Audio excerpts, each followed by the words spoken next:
কার ঘরে জানি আব্বা নাই, কার ঘরে জানি সাদের মা নাই রে আল্লাহ। কত রজনী মার ঘরে প্রস্রাব করেছি, মার কোলে প্রস্রাব করেছি, মা লাথি মারে আল্লাহ।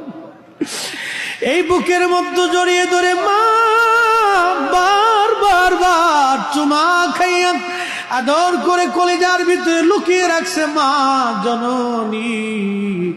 আজকে কবর দেশে চলে গেছে আল্লাহ, তুমি যদি ক্ষমা না করো আমরা কার কাছে যাব? তুমি যদি দয়া না করো আমরা কার কাছে যাব?